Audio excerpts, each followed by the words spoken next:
ഇപ്പോൾ കുറച്ച് വർഷങ്ങൾക്ക് മുൻപ് മധ്യപ്രദേശിലെ ഉജ്ജയിനിയിൽ വെച്ച് നടന്ന RSSൻ്റെ ഒരു വലിയ സമ്മേളനം.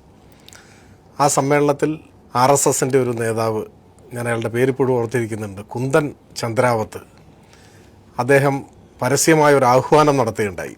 പിണറായി വിജയൻ്റെ തല അറുത്തു കൊണ്ടുവന്നാൽ അങ്ങനെ കൊണ്ടുവരുന്ന ആൾക്ക് 1 കോടി രൂപ ഇനാം ഞങ്ങൾ നൽകും എന്നാണ്. സമീപകാലത്തൊന്നും അങ്ങനെ ഒരു പ്രഖ്യാപനം, ഒരു ആഹ്വാനം ഇന്ത്യ കേട്ടിട്ടില്ല. ഒരു സംസ്ഥാന മുഖ്യമന്ത്രിയുടെ തല അറുത്തു കൊണ്ടുവരുന്ന ആൾക്ക് ഇനാം പ്രഖ്യാപിക്കുകയാണ്. ഇപ്പോൾ കോൺഗ്രസിൻ്റെ എത്രയോ നേതാക്കന്മാർ കേരളത്തിലും ദേശീയ തലത്തിലുമുണ്ട്.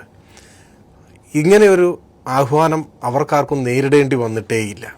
അതിൻ്റെ ഏക കാരണമെന്ന് പറഞ്ഞാൽ സംഘപരിവാർ ഭീകരതയെ ഒരു മടിയും കൂടാതെ എതിർക്കുന്ന, നേരിട്ട് കടന്നാക്രമിക്കുന്ന, അതിനെതിരെ പ്രതിരോധം തീർക്കുന്നതിന് നേതൃത്വം കൊടുക്കുന്ന ആളാണ് കേരളത്തിൻ്റെ മുഖ്യമന്ത്രി.